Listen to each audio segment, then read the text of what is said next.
Alrighty, we'll start in 5, 4, 3, 2. Yo! Welcome back, everybody, to another episode of eXhuming the X-Files here on the Outpost Unknown YouTube channel. If you love X-Files, hit that like, subscribe, and notification bell because we drop a new episode every when, Jeremy? Every Friday night. Hell yeah. My name is Matthew. He is the aforementioned Jeremy. Yeah, and as you can tell, my voice clearly works right now, so we must be just starting. And we have made it through 4 seasons of this show. Oh my god. I know, it's kind of crazy. We're going to talk in a couple weeks. I'll save it to when we actually start recording, but there's a milestone that we're going to hit in a couple weeks here. Yeah, we are starting season 5. We're going to be talking about part 1, which is a part 1 of a 2-parter. They're both kind of named the same. Redux 1 and Redux 2 will be the following Friday. But yeah, we came off of what, Jeremy? Mulder's dead, right? That's the big cliffhanger of season 4 is Mulder died. He was told everything he believed in aliens and everything we've watched as an audience involving aliens has all been one gigantic lie perpetrated by the American government. And Mulder, it was so sad and distraught that he shot himself in the face, I guess. Well, I mean, Scully identified his body at the end of the last season. She testified in front of a bunch of her superiors, and she started crying. So yeah, he shot himself in the head. She would never lie, too. So we know it's true. We know Mulder's dead. So coming out of that summer, our childhood summer there, we are like, okay, there's got to be something going on here. Like, how are we going to get out of this? If you listen to season 4, we were not super hot on season 4. Season 4 was mostly meh to crap, in my opinion. And so, how are you feeling going into season 5? Do you feel like, okay, this is going to get picked back up again? Or are you kind of worried that as we go through this, like, well, wait a minute, maybe X-Files, those first few seasons were bangers, but maybe it wasn't as great as I remembered it being as a kid. Well, I don't remember specific episodes. I mean, a few here and there, but I do remember that the build up towards the movie was really, really good. And then the season following the movie, I remember being really, really good. And I want to say, isn't the movie bumpered between seasons 5 and season 6? Yes. So season 5 only actually has 20 episodes in it. All the other ones, I believe, had 24. This season only has 20 because they were actually filming the movie. So I think the movie we're going to watch the movie directly after we finish season 5, I believe. So, and then we roll right into season 6. So that'll be fun and exciting. I do remember specific episodes from this season that I know I'm going to like. So I know, because I remember consuming all of the X-Files I could because I was so excited for that movie. And I know you were excited for that movie as Oh, well. yeah. Like, we were talking about nothing. I was like, what the hell is going to happen in this movie? Which is going to get to me when we talk about this episode and next week's episode. I'm going to mention something that really sort of peeved me about this whole sort of storyline that Chris Carter has set in motion right now. But with that, let's just get into Redux episode 1 of season 5. So the episode begins again, just like it ended, with the hearing about extraterrestrials with, why can't I remember his name all of a sudden? Billions and billions of star stuff. That guy. And Mulder is crying. And I just don't believe it. Like, there are sometimes that Mulder cries, rarely, that I'm like, okay, I could take this, but he's just blinking like extra water out of his eyes. Yeah, it's almost like they probably just kind of squirted stuff in his eyes to make it look like he was crying, but it's not believable. Rolling. And he's doing this poetic monologue, and normally when you have this Mulder poetic shit, like, okay, this is gonna be another one of them serious episodes again. Yep. So he stands up and he shuts off his TV before the television show has even ended, and he answers the phone, and it's the thumb guy, the DOD agent that looks like a human thumb. Critchcow. Critchcow, that's his name. And he asks him a bunch of questions, and all Critchcow has to say is they may be listening. So then Mulder, for some reason, he looks up. He sees the lens of a camera bored through the his ceiling right next to the lamp. Yeah. The most I mean, it's not even like they're not even trying to hide it. No, It's so obvious right there. It's like you think you would put that camera a little less in a place a little less inconspicuous, but but he sees it, and he just doesn't assume that it's a camera like mounted to the ceiling or something like that. He just assumes that the person in the apartment above him is is watching him. So he sprints upstairs, I believe. He sprints upstairs, kicks open the door, and then just they both like there's a just some dweeb in there watching a bunch of monitors. They draw down on each other. It pans out. The camera pans out of the door. There's a gunshot, and then we get to the title screen. yeah. We don't know what happened. Do you want to know what I thought when I saw that camera up in his ceiling? Like what my first thought was, and I don't know if this makes me a pervert or something, but I was like, I was like, I don't know if this hear makes me me a out. pervert or Hear me out here. So imagine being that government employee. That what they say it was with the DOD or FBI or somebody. No, it's an FBI agent, right? I Yeah, can't remember no, who. it's a Department of Defense Yeah, dude. DOD guy, DOD guy. Imagine being assigned this detail, right? Like, okay, you're going to be watching this FBI agent 24/7, essentially. You know, you're going to get up there. You got all these monitors. We got cameras probably all over the place. And this says, we have established through 4 seasons that Fox Mulder is basically a porn fiend. So is that DOD guy forced to get paid taxpayer money to get paid to watch David Duchovny like jerk off to strange fetish porn all the time? That's what I thought. I was like, I feel bad for that FBI or that DOD guy that's up there. I felt really bad for Well, one, you're kink shaming a dude from 1995 in 2025. Maybe he liked it. Two, he's not the only federal employee watching footage of people cranking hog. Like, that's why I him. don't Yeah. have a camera mounted to, or like, I don't have a webcam on my computer system at home because I don't need the NSA with, documented footage of me just cranking hog all the time. So, it's, Fair, fair. I you, mean, you could just got a brand new laptop, didn't you? yeah, I Is there did. a webcam in the top of it Using with it a right little now. with a There little is. plastic slider that covers it up so people can't watch you? Yeah, there is. Yeah. There is. So it's why it's there, Matt. So Okay, I feel anyway, great for that guy now. I feel great for him. yeah, no, I mean, that's what. No, I mean, he got shot in the head twice, It's true. technically, for it, but Once with a shotgun, right? yeah, to cover up the first bullet. Like, Jeez, Boulder.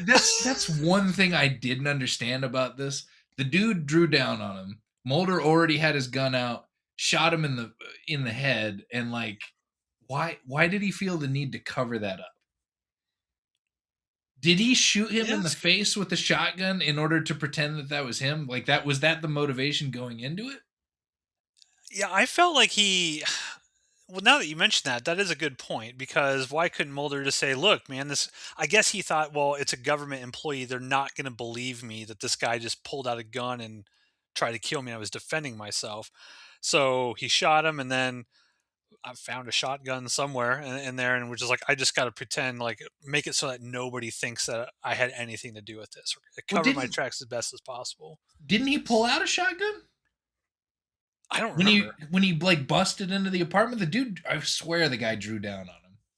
He might have. I But don't. I don't. Mulder Honestly, already had his piece out, so it was it was too late. yeah.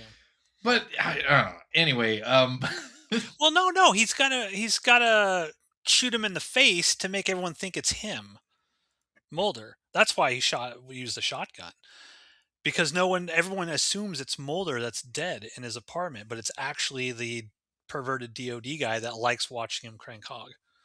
but it was also kind of stupid. I mean, we're getting way ahead of ourselves, and Yes. we'll we'll get around to how stupid this shit is. Well, I will at least because I Oh, have this strong for feelings. I have feelings about this first episode. They're not good. So it comes back to Scully. Scully hits play on her answering machine, and just like all of us back then, we would just, unless it was the voice of somebody like, "Hey, girl, what's up?" Like you just ignore everything else that's on there. Yeah. And then all of a sudden, she's about to take her shirt off, and Mulder is sitting in the corner of the bedroom. He's like, and he interrupts her. Crank and hog. Yeah, I was mad at that. I was kind of mad. I was like, we were 2 seconds away from, you know, Yeah. glory, and he fucked it up. Yeah. I love her reaction. What are you doing in the dark, like in the corner in my bedroom? Like what a place to just hang out. Like I think I what was is gonna say. Mulder doing in her bedroom I mean, the in the guy he dark? just shot in the head twice would know. That's true. So, It's true. he tells him that it was he caught a guy watching him in the apartment, that there's a dead body in there, and that he knows, or he wants to use this as an opportunity to find something out. He's like, we have an opportunity here where I can be dead for however long it takes, and I could blow this thing wide open. How? It's not really explained, but he hands Scully a piece of paper that shows a bunch of phone numbers. Like somehow he got like all the phone numbers that this agent in the apartment above him had been dialing. Well, that dude And was trying to shred the evidence oh, right, from. right, right. Yeah, he was setting it on fire and he stomped it out. Yeah. And like Scully looks at it and immediately recognizes the numbers as the PBX operator of the FBI at their local branch. Now, it is not, she's not talking about a human, and the only reason I know this is because I've worked in telecom. It's an automatic switchboard and a giant computer that will route your calls. Like, I didn't know that Scully was such a fucking telco nerd. Hmm. I, it just, that's very specialized information. I don't know why she would have it. Um, but it tells him the plot to lie to the FBI. You need to lie to the FBI about this being my body. I'm going to take his key card and go down to the Department of Defense and just wander around until I find something. Which, is kind of part and parcel what he does when he stumbles into the biggest secrets he stumbles into. Yeah. There's But very, very little security in the Pentagon and all those places. What I found out, you can just duck around hallways away from like just two random military dudes walking them down the oh hall, and yeah, you're yeah, fine. just trying every door on the way down until you find one that works. And then the one, oh god. Anyway, We'll get there. Scully gets out of, just after identifying the body in his apartment. Skinner comes in and he's just eyeballing her like, "Why are you lying?" Yeah. But she confirms that, yeah, that's him. It's like, well, how do you know it's him? Isn't most of his face gone to a shotgun blast? Like, well, I saw him last night. He was wearing the same clothes. Yeah, okay. Quick thinking. And Scully is very uncomfortable with lying too, because in the previous scene, like she doesn't want to do that, and Mulder's like, a lie to get to the truth, or some weird poetic thing like that, and she's like, okay, and she just kind of rolls with it. But she's like, she's gonna get screwed over when they find out she lied, because they got to go to the hearing, and she's gonna lie under oath to all these people. Was she under oath though? Because I guess she might I have think been so. implied, because there was a couple of different meetings in these two episodes where like, this is all informal, but you need to tell us, this is all off the record, but you Yeah. need to tell us everything. I think the official hearings are under oath, but I think to just, hey, come into my office and have a chat, before we arrest you, sort of things, or not. But the official ones with all the like the big wigs, those would be under oath for Okay, sure.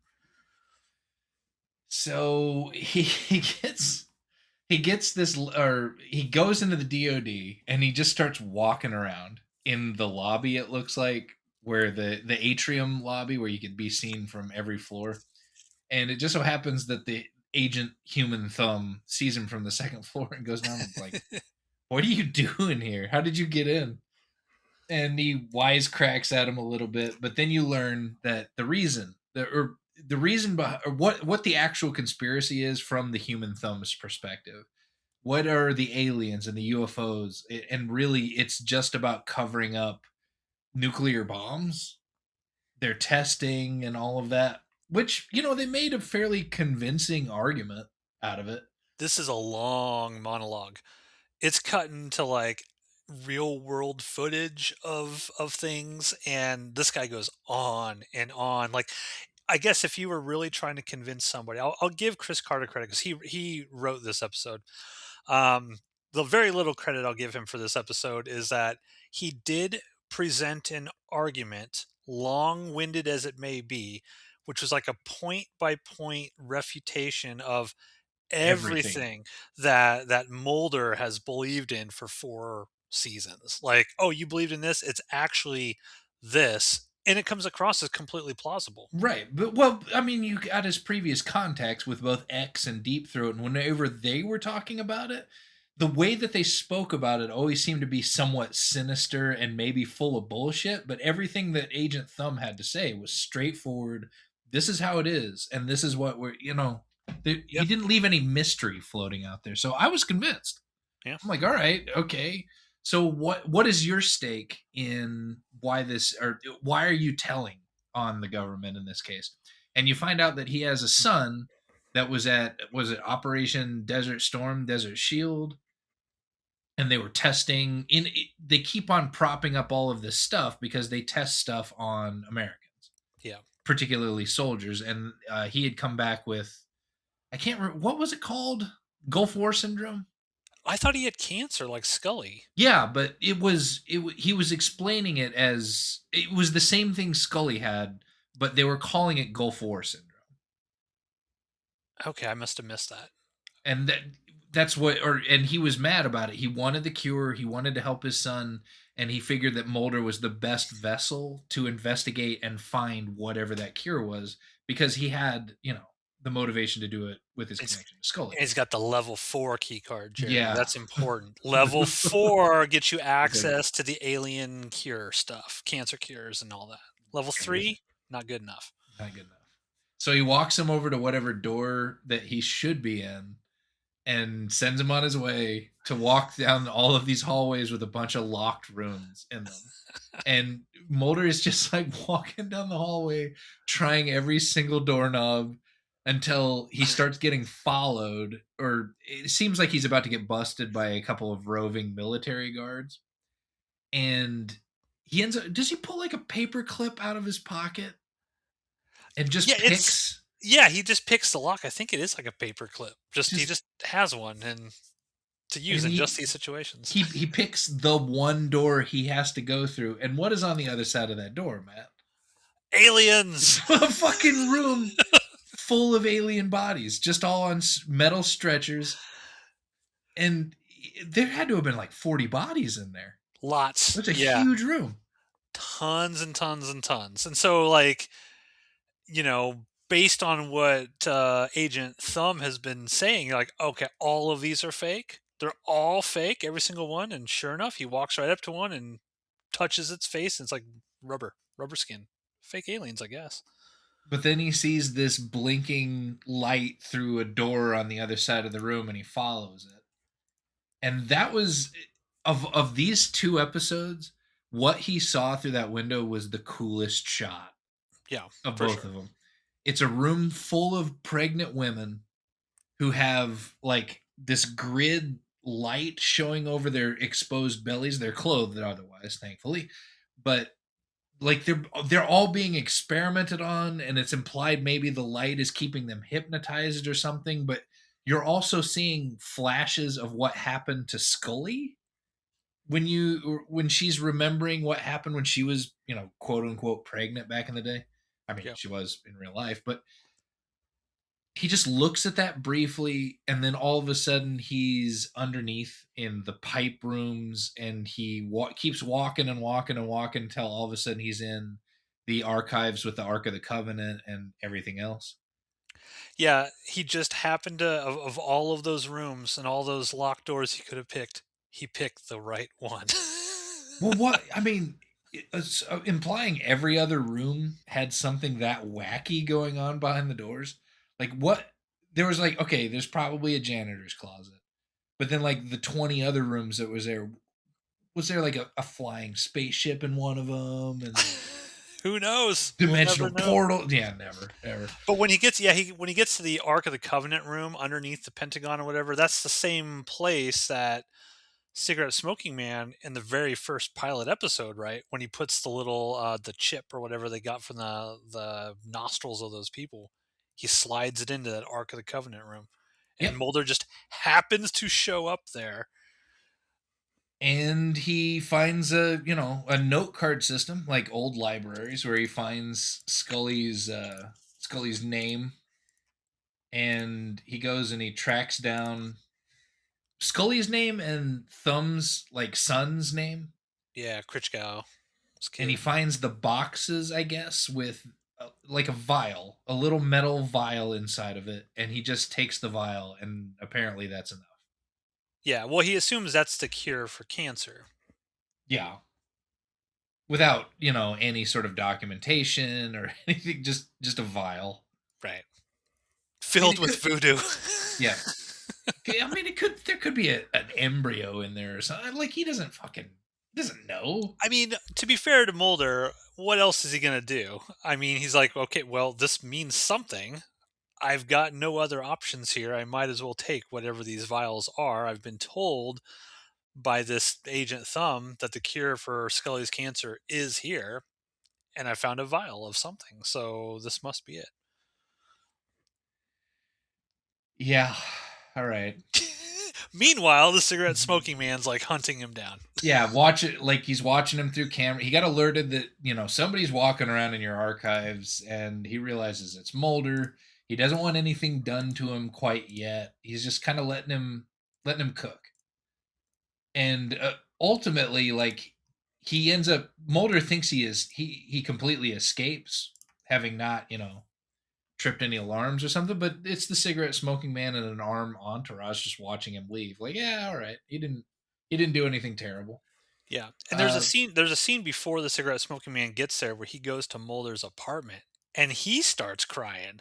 Like he is crying tears, legitimate tears, over Mulder's death, and then he looks up and sees the camera in the ceiling. It's like I guess anybody, all you needed to do to find out that Mulder, because he says he's been under surveillance for many many months at this point, was just look up at your ceiling. That's it, and no one ever did it.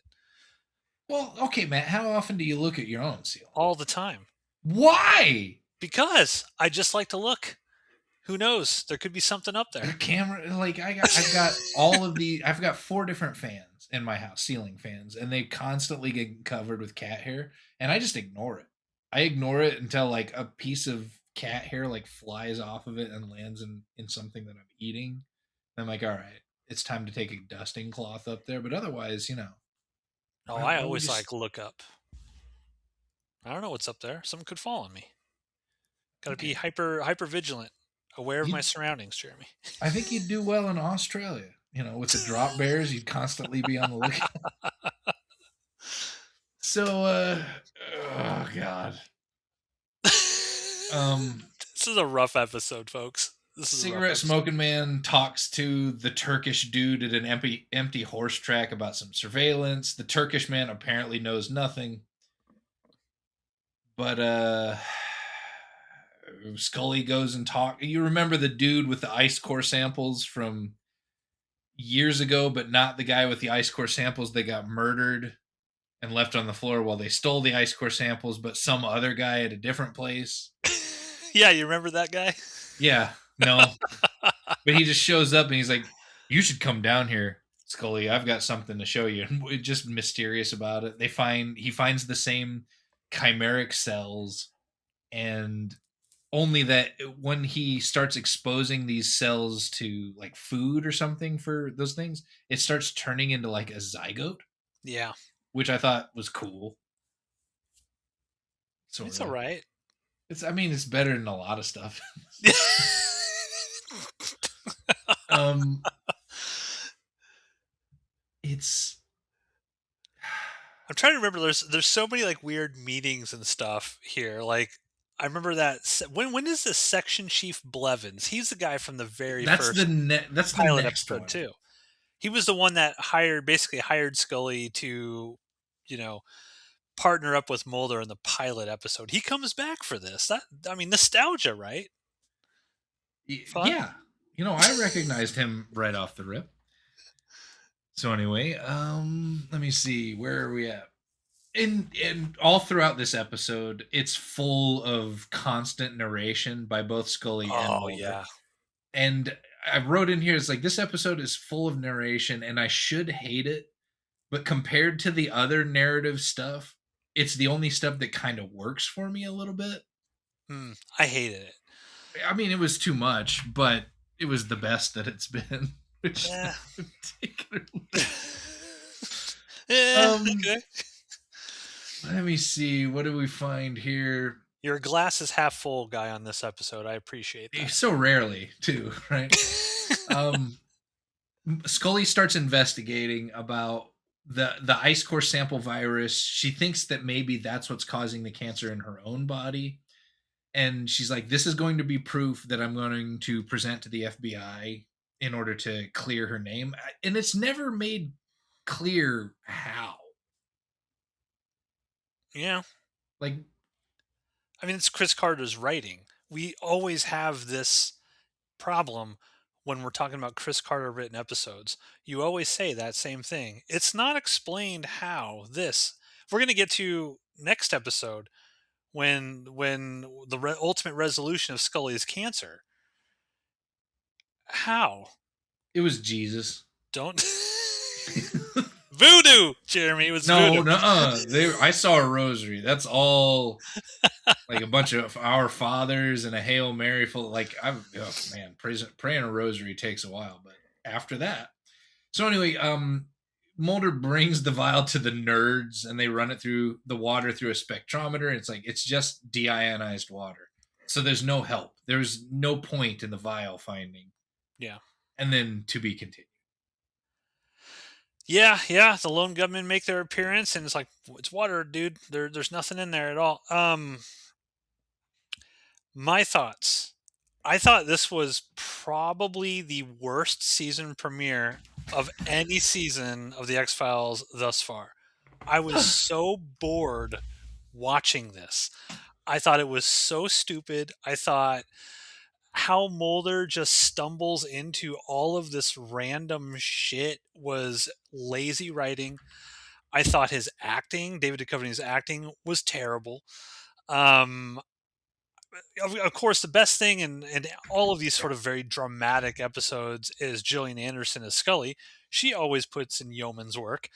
But man, this was just boring as shit. And it gets to the thing I was mentioning earlier on. One of my main complaints with this whole arc, and this begins. It started at the end of season 4 with Mulder being told aliens aren't actually real. This is all one giant sort of hoax on the American people and blah blah blah for reasons. Um, I was thinking about this after I watched this episode and then next week's episode, where I'm like, look, why do I love the X Files? I love the X Files because Mulder is searching for aliens and monsters, and he knows they're real. We, as the audience, know that they are real, and therefore we get enjoyment and pleasure from watching him and Scully investigate all this crazy, weird stuff that we all wish was real in our own universe. I'd love to have Titty Squatch running around the woods outside Lincoln. That'd be fantastic. But it's not. It's not a thing. At a certain point at the end of season 4, Chris Carter told everybody, the X Files audience, you know what? We're going to go on a half season arc where the main character of this show that got all the fans to love this show, that everybody wanted to be because he's so awesome, we're going to make him no longer believe any of this stuff is real. And to me, it's like it's such a sort of disservice to the audience because even as a kid, I'm like, well, I know the aliens are real. Like they're not just going to change the show to some generic sort of police procedural sort of thing. why am I watching episode after episode after episode of Mulder now believing that aliens aren't actually real and I was wrong about everything. It's like I hated that. I hate that whole thing, and it just continues into this episode and adds the extra insult of being so fucking boring to watch that I was really after the end of this episode, I was like, "Oh my god!" Like season 4 we thought was bad overall. I mean, there was some bangers in there, but I was like, "Are you kidding me?" Season 5 starts out worse than how season 4 ended. I was not happy with this. I don't know. What were your thoughts on Redux?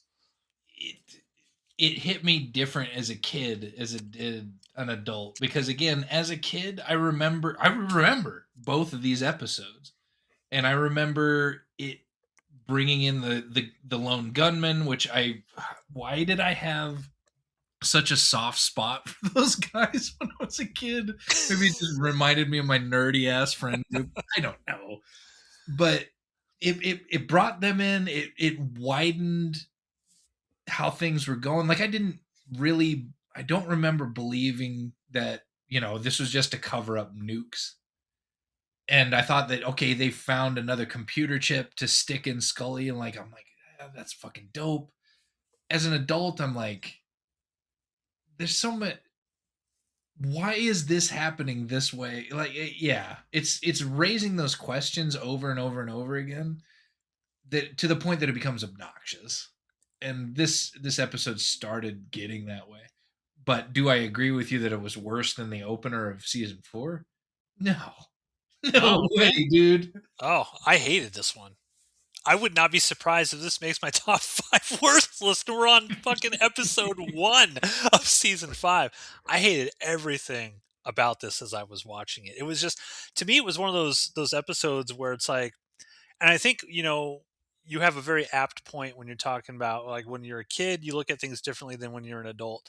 And this is one of those episodes where I was like, I seem to remember as a kid enjoying these episodes because I remember these as well. We all watched these, the premiere of the X Files. Is Mulder dead?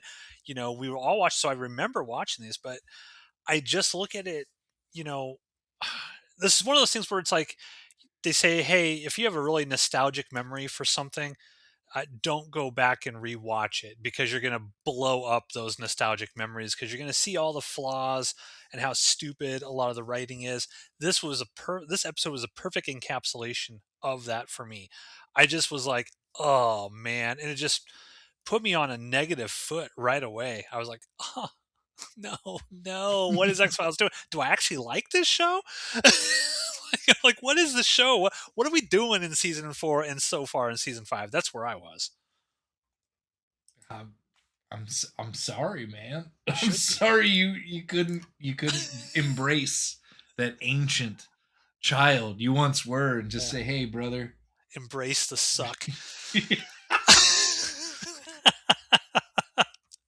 Okay, well, we will talk. We're gonna next week. We're gonna talk about part 2. Of course, this is the end of part 1 of this 2-part season opener. Was actually not a lot of trivia that I could find about either one of these episodes, so there won't be a whole lot here. But some of the trivia that I did find. When John Finn finished his lengthy monologue, that's Agent Thumb, about military secrets and fake UFO sightings, he received a round of applause from the cast and crew. And I think that's well deserved because, like you said, he sold it. Like 8 pages of dialogue, Yeah, like say if he pulled that monologuing. off in one take, like a one continuous recording, fuck, Yeah. that was a lot. Yes. Now, just to, anybody who's kind of like young who's listening to this sort of podcast, you don't probably understand how culturally big the X Files was in the 1990s, especially around this time. We already mentioned that they're building up to a feature length film. That was a huge deal. A lot of times, like even nowadays, like television shows do not get their own feature films. But the X Files did back in the day, and that was a big deal. This premiere was watched by 27 million viewers in the United States alone. This is the second most watched episode of the show. And to put that in perspective, I think when I was reading the statistics or looking them up, that was like 20% of all households in the United States of America that had a TV with Jeez. Fox watched this premiere. And so that's how big this show was at the time. It's it's. I mean, would you say like what would you say is a comparison? Like maybe when Game of Thrones came out, would you say that was kind of comparable culturally to the X Files, or do you even think that was still not nearly as big as like a portion of the society just kind of following along? Can you Well, think of a show? the last episode of The Sopranos, I remember Mm, being a real big event. maybe Stranger Things. Stranger Yeah, Things. You know, sure. their final episode was just shown in the theaters. So, But um, I can't I can't remember any must-see television event that people were just waiting for outside of Game of Thrones in probably the last 20 years, 15, yeah, 20 years. No. yeah, and it was. I mean, it was a big deal. Like, and well, again, back then, you could not. If you missed it, you missed it. There was you'd have to wait months until they replayed it. There was no like TiVo. There was no way to like actually get it. I mean, you could get a VCR and maybe program it to record at a certain time. As long as your But stepdad wasn't yelling at you, yeah. yeah. Traumatized. So yeah, 27 million people watched this, and what a shitty episode to jump on board with. Good griff. Imagine how many new people watched X Files for the first time. This was the episode that they got. Good job, Chris. I'm bitter. I'm bitter about this one. This is the first X Files episode presented in widescreen format. Now, I was going to ask you because you are watching these on 480p, 4.3. I'm assuming you did not get to see the wonderful widescreen format, correct? I did not know. Oh, that's too bad. What of it? It looked good on my 60-inch television. I bet it It did. looked real nice. um, to your point, the room filled with alien bodies that Mulder discovers actually only contained 20. The rest were added in via computer effects. So there you go. This is the second appearance of Agent Holly, played by Julia Arcos, who first appeared in Pusher. Now, I was like, Agent Holly? Who's Agent Holly in this? I don't even have remember who that is. Is it a girl? It must be. It's played by Julia Arcos. There was a female person or agent that played a role in this. According What? to the IMDb trivia, there was. It says this is the second appearance of Agent Holly, played by Julia Arcos, who first appeared in Pusher. I don't remember. Okay. Like, She like dropped coffee off in one season. like I had my eyeballs open. I swear, my eyeballs were watching. I do not remember the existence of an Agent Holly in this episode. If Agent Holly or Julia Arcos, if you were there, I apologize profusely for forgetting your entire existence because didn't know. And lastly, series creator Chris Carter, when talking about Redux and Redux 2, said that he, quote, wanted to tie up a lot of loose ends from the past season and play the idea that the conspiracy is a hoax and that it had been done to hide various terrestrial and temporal misdeeds, unquote. Consequently, these episodes start the story arc about Fox Mulder's loss of belief in extraterrestrials. And if I remember correctly, this goes on and on and on deep into this season. Like it ain't going to be, hey, next week or 2 weeks he sees an alien and shakes its hand. Like this goes on a while from what I remember, and I remember hating that. So that's Redux. Not getting off to a great start on my side of the coin, but you were what? Kind of meh on this, or I where mean, you finally landing? yeah. I mean, it was middle of the road. I enjoyed it somewhat. But I'm also still off of last season, where I'm like, man, everything's got to be better than this was. So I wasn't mad about it. I wasn't Okay. completely fried to watch the next 3 episodes after this episode was over, and I couldn't say that for a lot of episodes of season 4. Okay. Well, I was furious, and I was dreading going into Redux 2. But we will talk about that next Friday, everybody. So if you want to hear what happened when I watched Redux 2, then hit that like and subscribe, ring that notification bell, and join us next Friday as we continue our trek through Exhuming the X-Files here on Outpost Unknown. See you then.